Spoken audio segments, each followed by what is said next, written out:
I sometimes wish I could have been born at an earlier time, a time when there was more adventure out in the world to be had by those who were born with a heart seeking excitement in the discovery of new things and ancient civilizations. And I think that's what drives me on with hunting for Indian artifacts and relics as I do. There's an excitement there, truly. But there are still places left to explore on this big, wonderful sphere that God made for us, but not as many as in the past. Those places are becoming less and less. But there are some still out there. But Alaska is one of those places with huge areas to be explored. But Alaska of not that long ago also held the allure of riches if you were to find gold, and thousands of people did find gold. I have in my book collection a book that's titled Alaska, the Canadian Northwest, which was written by Harold Griffin and published in 1944 towards the end of World War II. And the book deals with work on the transportation lines that were being updated, so to speak, in Alaska. And it's actually a fascinating book, but it is the first chapter that really caught my attention because it describes a way of life that is now, for the most part, gone. And it was fast disappearing at the time this book was written and published. Now, rather than review the whole book, which is 220 pages long, I want to share with you some of the more interesting passages from the first chapter, which is titled The Frontier Changes.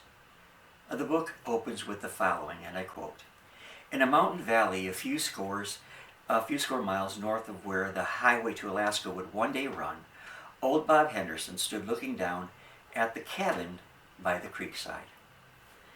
The roof had long ago collapsed under the weight of many a winter's snow. Only the rough-hewn log walls were still standing, and the low doorway was dark and it was vacant. And below the cabin the creek flowed cold in the green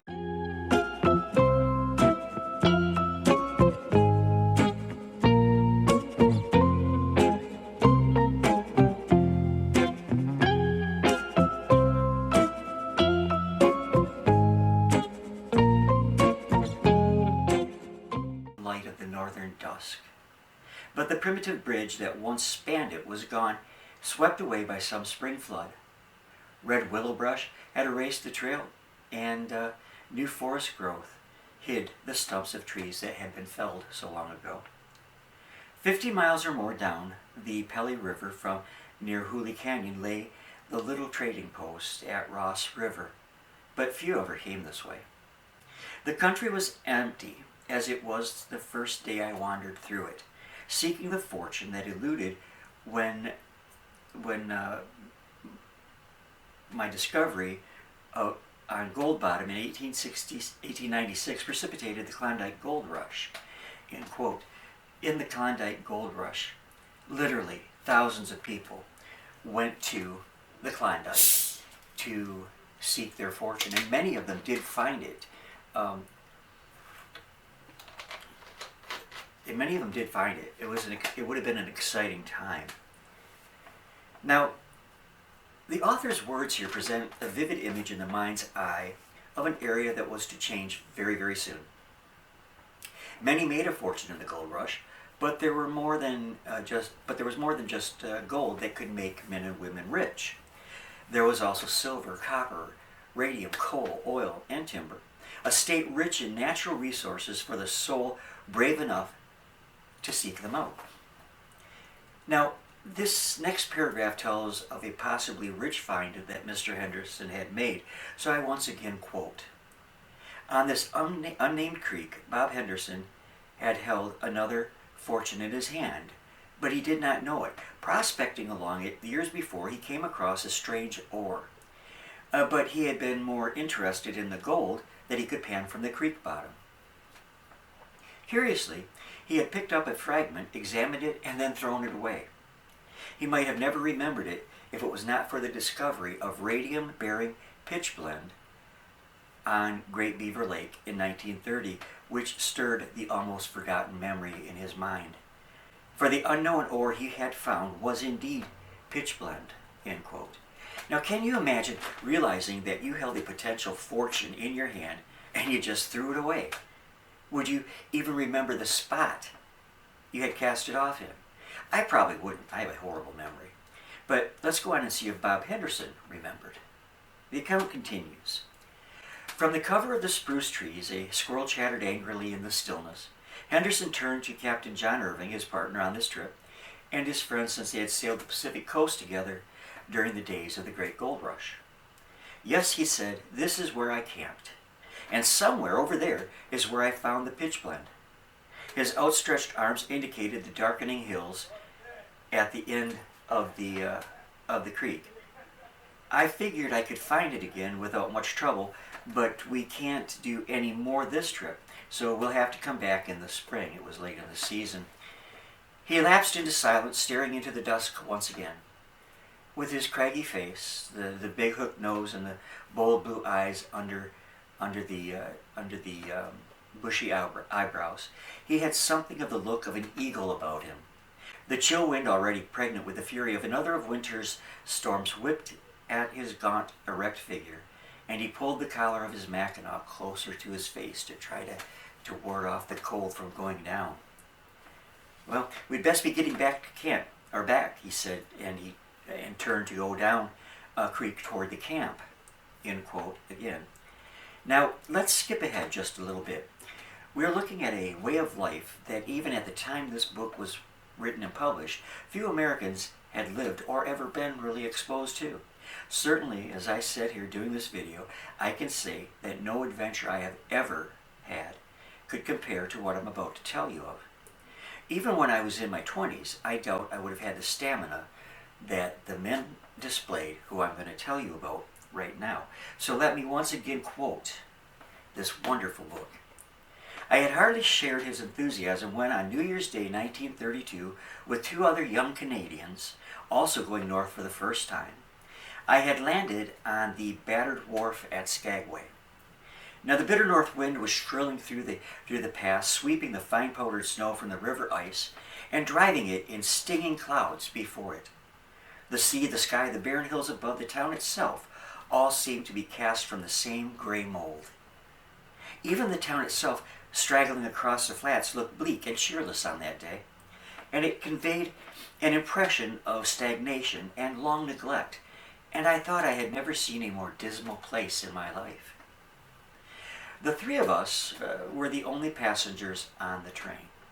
Huddled against the fury of the wind, we listened while an official hurriedly explained that the train might not leave for several days because of the storm, and the track was blocked near White Pass, and he could not say when the snowplow would be able to get through. Again, end quote. This must have been disturbing, and none of the three men were keen on waiting there at Skagway. I don't know what Skagway was like, but the name of it is unappealing, and I don't know if that had anything to do with their decision that they did not want to stay there at Skagway. Actually, after all, they could have had the warmth during those 3 days layover could have cost them even further delays. So returning to the text, we could walk over the track to Carcross, I suggested. In this weather? Exclaimed the fair-haired boy whose name was Jeff Bauer. There is no other way unless we wait for the train, I had pointed out to him, and the walk would be about 70 miles, and in the weather they were facing, it would be a long and very dangerous trek. Could be life-threatening. All right, now let's return to the narrative. That first afternoon, as the early dusk hid the hills, we were on our way to White Pass. Pulling our baggage behind on a sled, I obtained after much bargaining from an Indian. Heads down against the wind, feet slithering on the glare of ice from the river, and we were already wondering what impelled us to start out on foot when we might have waited for the train in relative comfort at Skagway. Again, end quote. I have spent the night outside during the bitter cold of winter. It was February, actually, of one year. And let me tell you that if you're not prepared, it is more than uncomfortable and can actually be very, very dangerous. I wasn't prepared, really. But I might do a story about that another time. But now let's look at how these three adventurers spent their first night out in the cold. Griffin wrote, "We passed the night in the mouth of a caved-in mine shaft a few miles from Skagway. The wind had died down and a few stars peered through the breaks in the clouds, but it was bitterly cold and the shaft afforded very little shelter. And since we had no sleeping bags, we divided our time between gathering dry wood on the hillside above us and sitting huddled in our blankets around the fire. None of us were able to sleep. Now, toward morning, it started to snow, and over a miserable breakfast of pork and beans, we debated whether we should turn back, and we decided to go on. Again, end quote. While I wish I could share the entire book with you, I cannot. But there are a couple more passages that I want to read to you. As I move ahead, the three men had walked for 10 days, and they finally reached Caribou Hotel. Kind of an interesting sounding place, a rustic sounding place, Caribou Hotel. But let's pick up the story right there.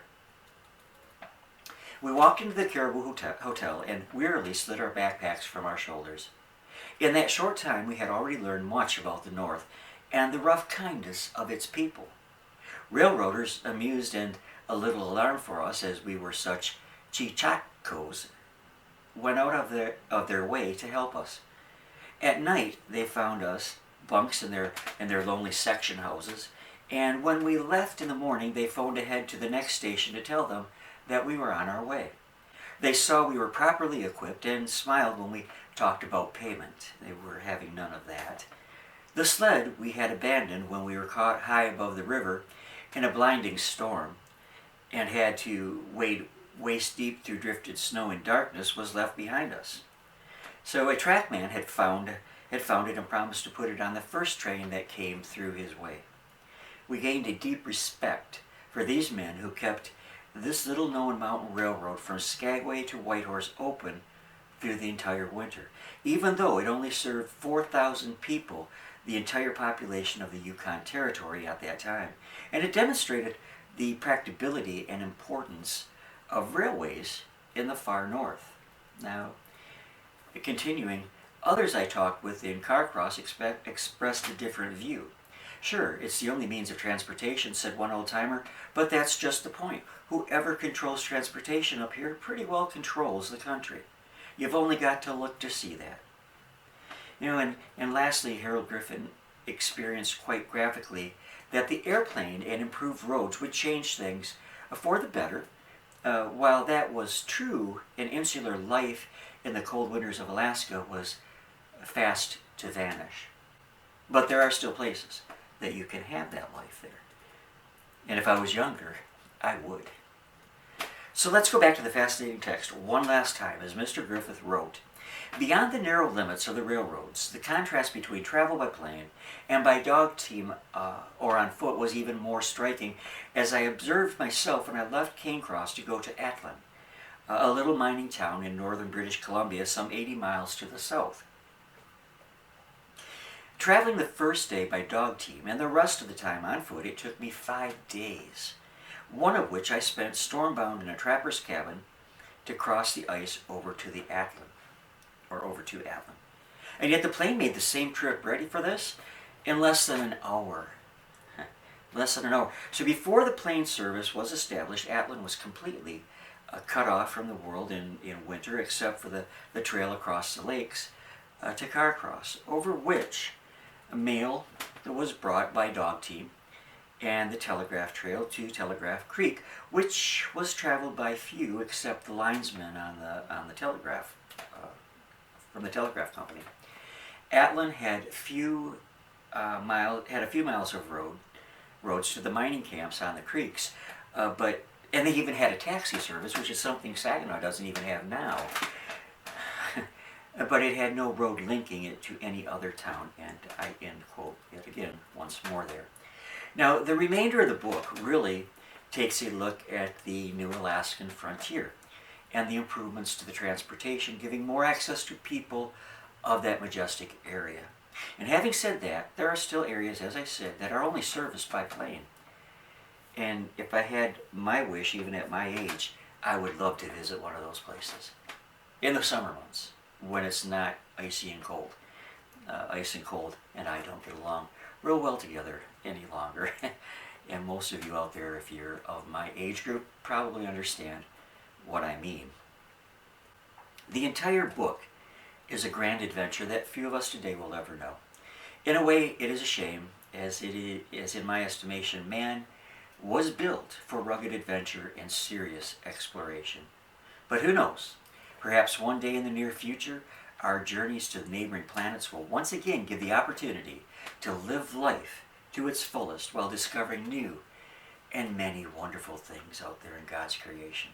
So, I hope you've enjoyed this look at Alaska and the Canadian Northwest.